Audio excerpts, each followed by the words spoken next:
5 June বিশ্ব পরিবেশ দিবস। পরিবেশের ভারসাম্য রক্ষা করতে, পরিবেশকে সুরক্ষিত রাখতে এই দিনটি অত্যন্ত প্রাসঙ্গিক। এই বিশেষ দিনে ইতিবাচক বার্তা ফাউন্ডেশনের উদ্যোগে 5 জুন 2026 শুক্রবার আগরতলার এনআইটি সংলগ্ন টিএসআর 10ম ব্যাটালিয়নে বন মহোৎসব পালন করা হয়েছে। এই মহতী অনুষ্ঠানে উপস্থিত ছিলেন ইতিবাচক বার্তা ফাউন্ডেশন স্টেট কোঅর্ডিনেটর তানিয়া মণ্ডল, মহিলা এন্টারপ্রেনার শিল্পী সরকার সহ অন্যান্যরা। বৃক্ষরোপণ উৎসবে সামিল হয়েছেন 10ম ব্যাটালিয়নের জওয়ানরা। এদিন টিএসআর ব্যাটালিয়নের ভেতরে বেশ কিছু বৃক্ষরোপণ করা হয়েছে। ইতিবাচক বার্তার বৃক্ষরোপণ উৎসব উপলক্ষে স্টেট কোঅর্ডিনেটর তানিয়া মণ্ডল বলেন, 5 জুন বিশ্ব পরিবেশ দিবস। এই দিনটি মানুষের জন্য অত্যন্ত গুরুত্বপূর্ণ। তিনি বলেন, পরিবেশ রক্ষা করা আপনার, আমার, আমাদের সকলের দায়িত্ব। তার জন্য আমরা সকলে মিলে গাছ লাগাবো।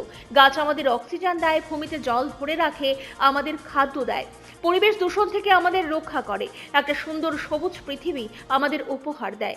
গাছ তাপমাত্রা হ্রাস করে। আমরা সকলে মিলে যদি গাছ লাগাই, তাহলে একটা সুন্দর সবুজ পৃথিবী আগামী প্রজন্মকে তুলে দিতে পারবো। তাই পরিবেশ দিবসে জনসচেতনতা বৃদ্ধি করতে এই ধরনের কর্মসূচি গ্রহণ করা হয়েছে। ইতিবাচক বার্তা ফাউন্ডেশনের উদ্যোগে ধারাবাহিকভাবেই রাজ্যে বৃক্ষরোপণ কর্মসূচি পালন করা হবে।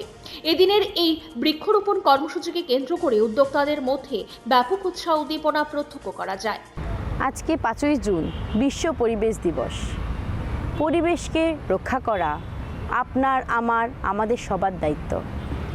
তার জন্য আমরা সবাই মিলে গাছ লাগাবো। গাছ লাগাও, প্রাণ বাঁচাও।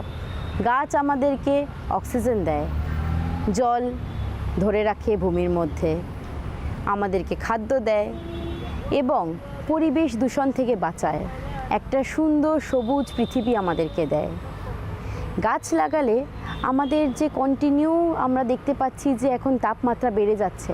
এখন যদি আপনারা লক্ষ্য করেন, দেখবেন গরমের দিনটা কিন্তু অনেকটাই বেশি কষ্টকর। আগের থেকে অনেকটা বেশি কিন্তু তাপমাত্রা বেড়ে গেছে। এইটাকে রক্ষা করার জন্যে, কমানোর জন্যে একমাত্র উপায় আমরা সবাই মিলে গাছ লাগাই। ব্যুরো রিপোর্ট, পজিটিভ বার্তা।